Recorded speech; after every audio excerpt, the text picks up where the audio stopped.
Okay, so I am at this pastors meeting every other month. All the pastors in our area get together, talk shop, talk about what's going on in our congregations, what's going on in our churches. And so I'm out here, I'm just here to record the experience and see what comes out of it. You know, sometimes being a pastor is lonely. It really is, man, because you feel like you're the only one and that you don't have anybody else who understands your struggles. But it's kind of nice to actually be in a place where you get to share your struggles with somebody else and they get it, so I'm excited for that. I think more than anything, I'm just excited to just kind of hang out with other people and just see what's going on through their minds and to see if there's solidarity in whatever we struggle with. Pastors are human too, man.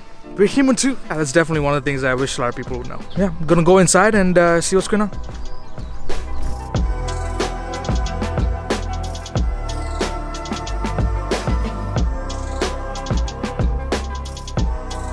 Okay, so that was pretty cool. I was able to just hang out with some of the pastors, and it was really cool to hear their struggles and their victories just as a regular human being, like what the things that they go through. Some of them are talking about how it was challenging and the things that they're doing to make sure that they have a vibrant personal life and a spiritual life with God. So it was really encouraging to hear their stories. Beautiful things happen when people are vulnerable.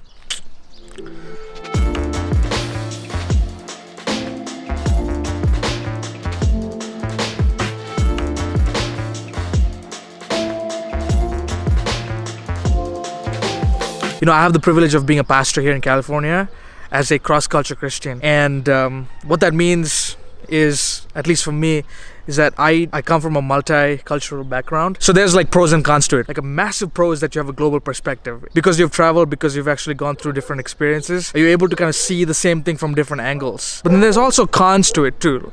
For example, for the latter part of my life, I've always felt like I didn't fit in. I never fit in completely in one place.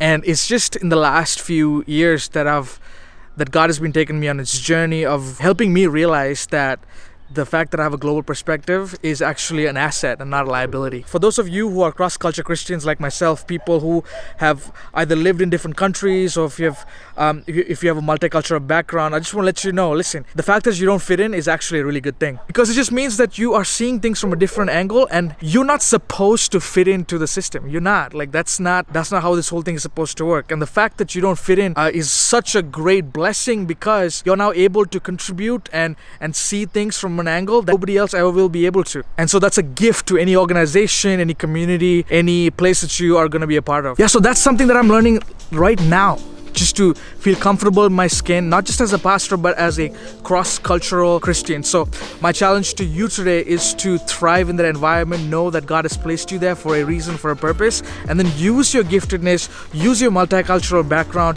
use your diverse world, global, nomadic experience to enrich the worlds around you, to enrich the communities around you, and see how God takes that thing to the next level. Just about to go back in and catch the rest of the meetings. This is Kevin at Cross Culture Christian, helping you cross the gap between your life and the good life. Take care and God bless.